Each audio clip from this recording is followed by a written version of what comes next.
So, what is it that makes you, well, you?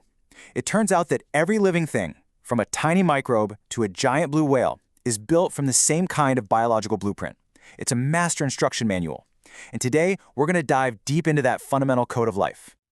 Okay, let me start with something that sounds completely impossible. If you could take the DNA from just one of your cells and stretch it all the way out, it would be 2 meters long. Yeah, a code that's taller than most of us, packed into a space so ridiculously small you can't even see it. So that's the big question, right? How in the world does this incredibly compact, microscopic code have all the instructions needed to build and run something as ridiculously complex as a human being? Let's unravel that mystery. To really understand the code, we first have to look at how we even found it.